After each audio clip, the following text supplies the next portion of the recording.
Yeah, I'm giving this testimony, you know, because Angus C. Jones was a newcomer to the Christian faith, Seventh Day Adventist faith, and he gave his testimony from the millions. You know, uh, he did not regard how many people was gonna talk negative against him. So me being raised Seventh Day Adventist and not being as loud as he was is a shame for me and anybody else who doesn't do the same. So, So go ahead, just tell us about how you came into the church. oh,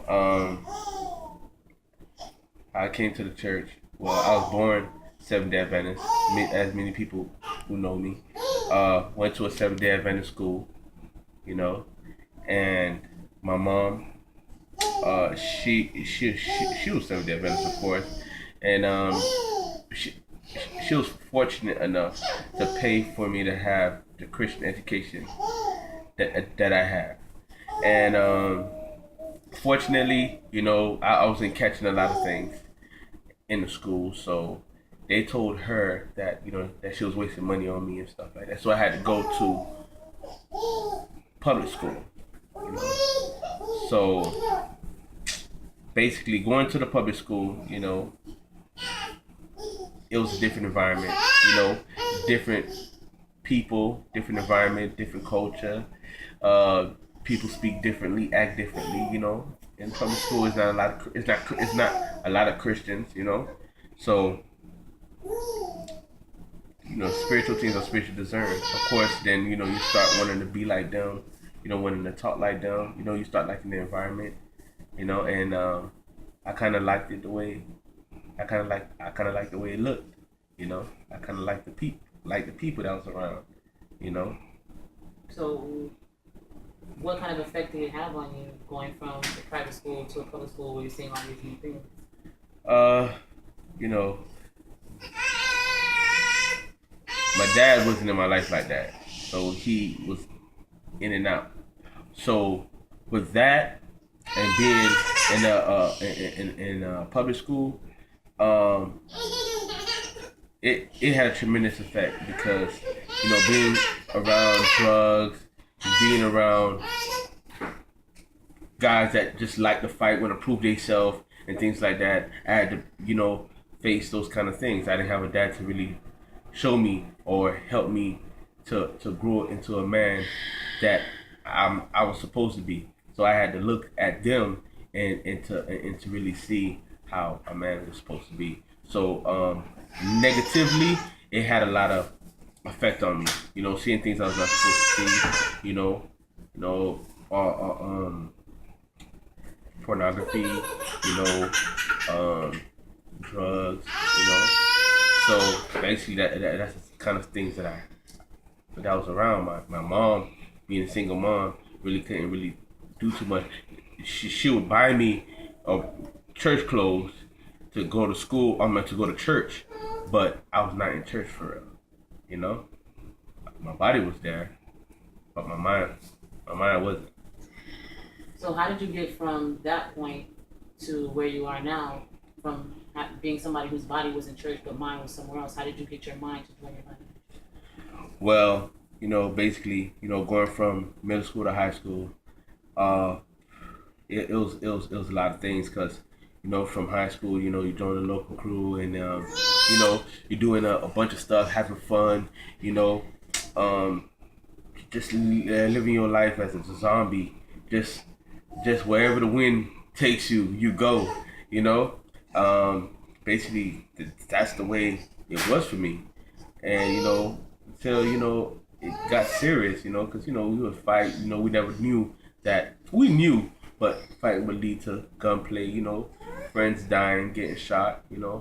And thank God, you know, I mean, I feel bad for my friends who got shot and my friends who died, but thank God I wasn't there at that time. God was just having His grace upon me. And so for my friends who got shot too, His grace was upon them. But basically, like I was in and out of the faith because of all the providences that God had opened for me. It was a time in my life,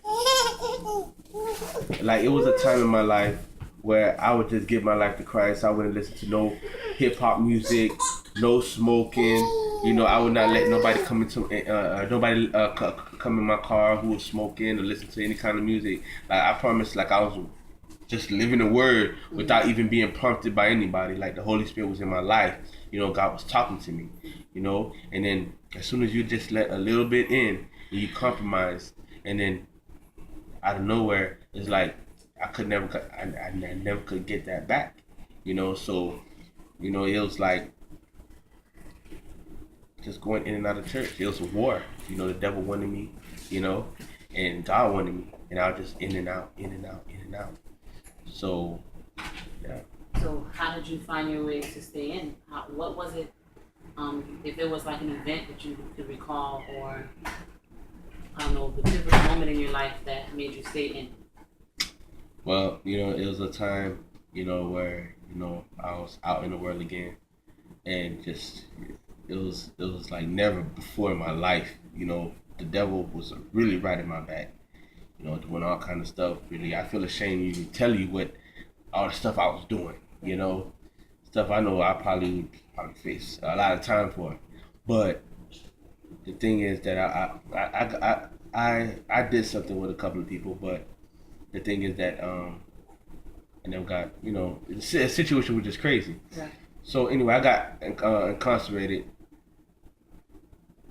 through another situation, and because of the prior situation, the mama put black magic on me. So here I am.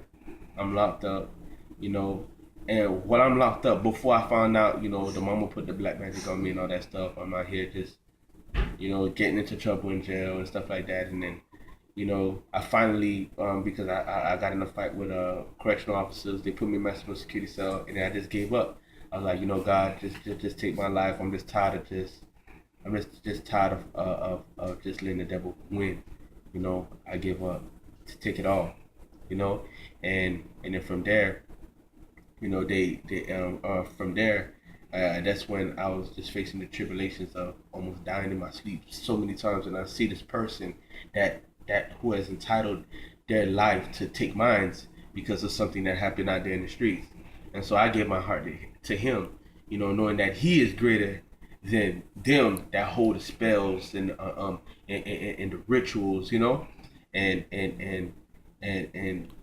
I could have got convicted, but God protected me. He preserved me. Where I didn't get convicted, and where I could, where when I developed as a real Christian in there, because I was living the life. I was talking right.